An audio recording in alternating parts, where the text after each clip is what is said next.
Friends, let us pray. O God, source of all light, by your word give light to the soul. Pour out on us the wisdom of your Spirit and understanding, that our hearts and our minds may be open to know your truth and your way for us. All this we ask in your name. Amen. So the question I have to ask you all today is, who are you really? Who are we really? Is really what this passage of Scripture that Dick read earlier, and even the passage from Corinthians, second letter to the Corinthians that Dick read earlier. It's really about our identity, who we are as people, how we relate to each other, how we relate to God. That's really what this passage is about.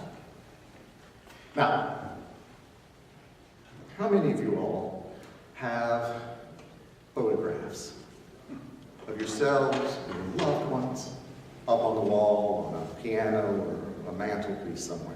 Who doesn't have that? I do too. I do too.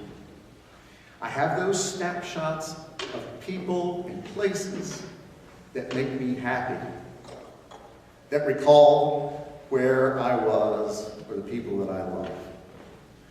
As a matter, I have a whole stack of them, and it's just too much trouble really to pull out. If you want to see my family photos afterwards, you're more than welcome to. I've got some of my grandparents on their wedding day. That's a mountaintop experience.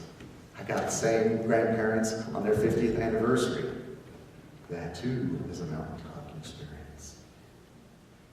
Truth is that we want to think that who we are at those instances, at those mountain peak experiences, we want to think that that's who we really are. That that's who we are day in and day out.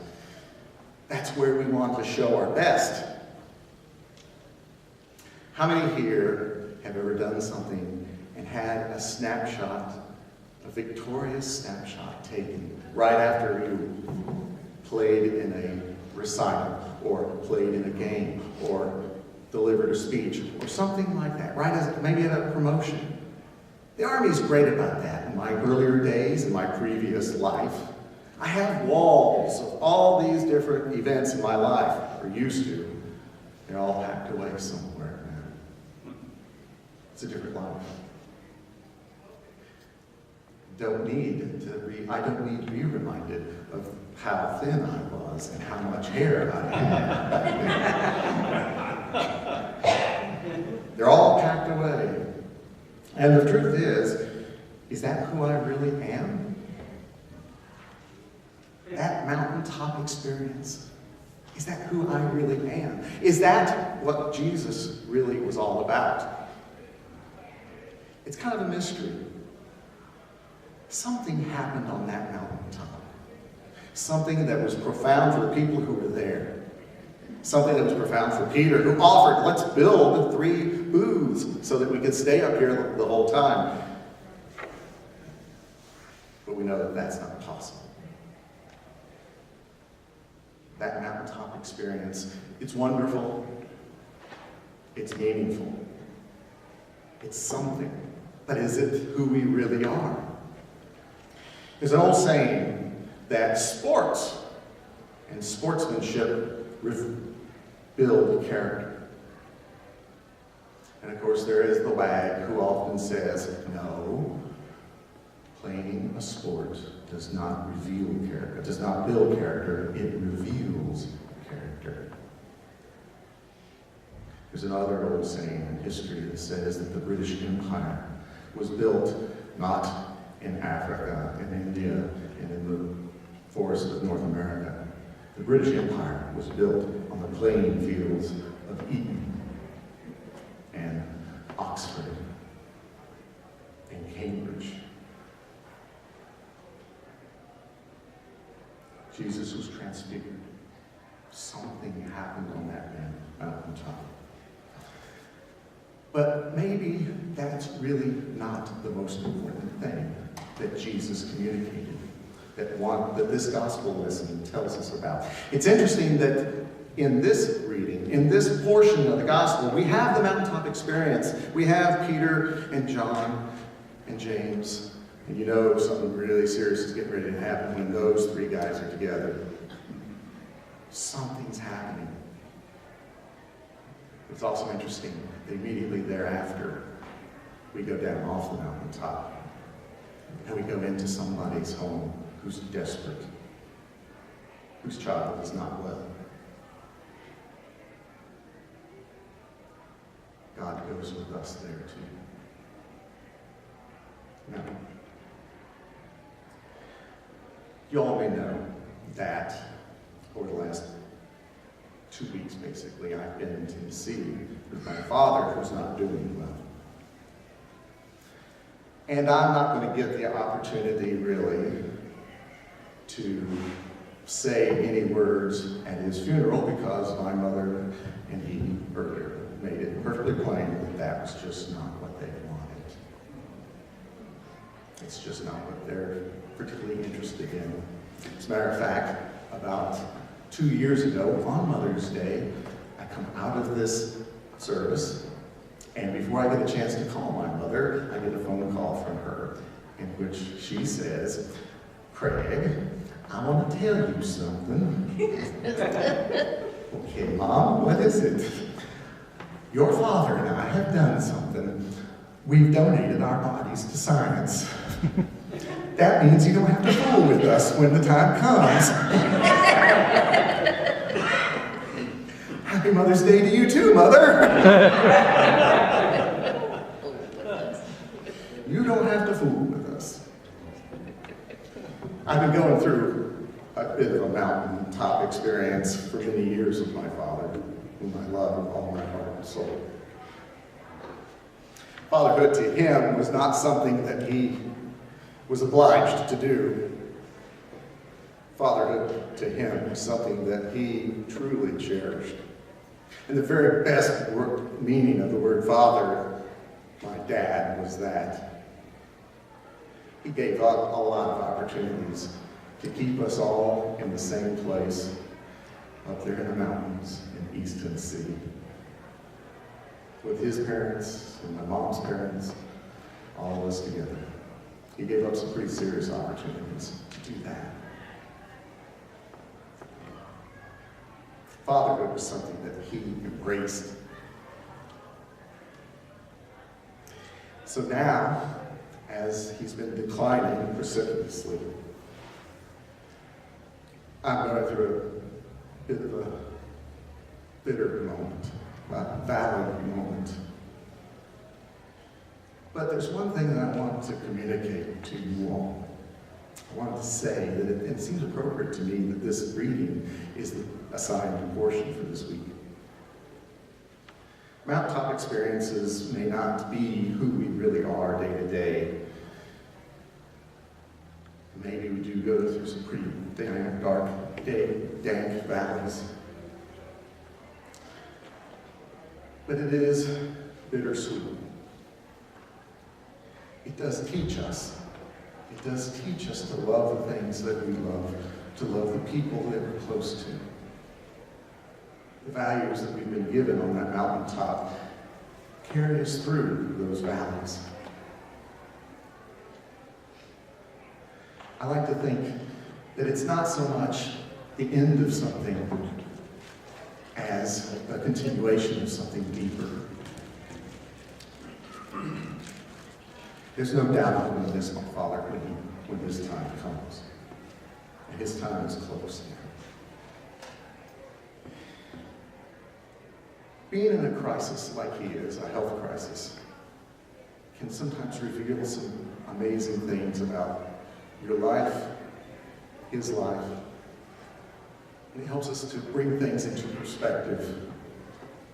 There's some things that all families go through in times of crisis.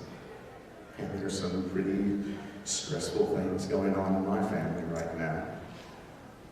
My brother, my sister, my mom, and me, and my dad. But that blast, that sand blast, that seems to be blowing away some of the more awful things in life, it hurts a little bit. But something is left behind. Something that gets us through that valley point of life. That mountaintop experience that I've had with my father and my own family for years, I hope it's going to sustain me through this time. I trust it's going to sustain me through this time.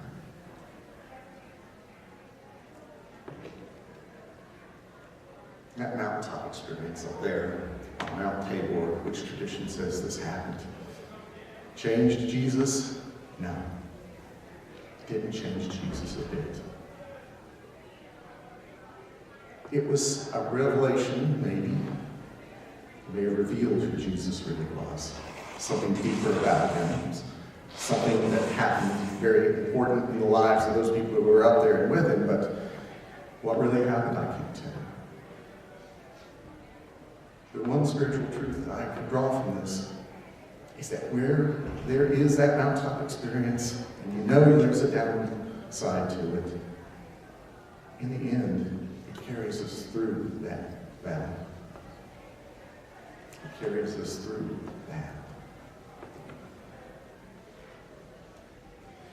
One commentator I read said that what happened up there on that valley, or on that mountaintop, didn't necessarily as much reveal who Jesus really was, as much as where Jesus went to after that. All the healing, all the reaching out to people, eventually ended up on that cross on another hilltop. That's what revealed who Jesus really was. That's what reveals who Jesus really was. This is not the high point of the gospel. It's not the high point.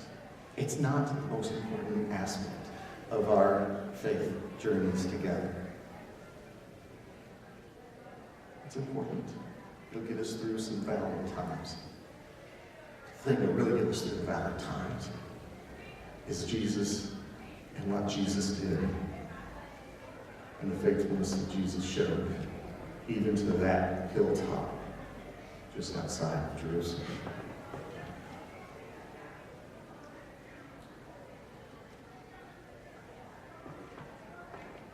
My father won't be with us much longer. I don't think he's going to be with us very much longer. And he's very young. And I will miss him bitterly.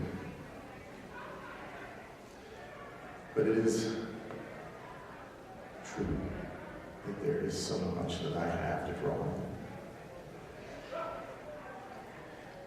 The lesson that I take from my father's life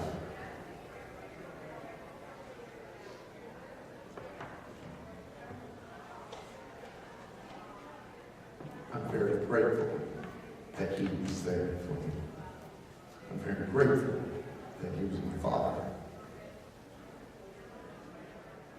That's the truth. That's the gospel truth. That's the lesson for here and now and today.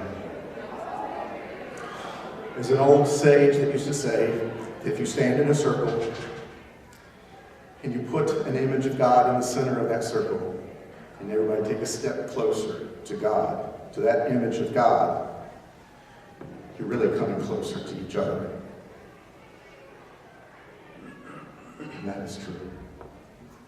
The closer we are to God, the closer we are to each other. That too is a lesson that I've learned from my dad. Something else I also learned from him, something that's just as important. It's very much important that as we take those steps towards each other and towards God, that we do so with our hearts open as well. That's another lesson that I take from this mountaintop experience to get me through those valley moments. Jesus was the same person that went up that mountain and then came down that mountain and then plunged right back into the valley.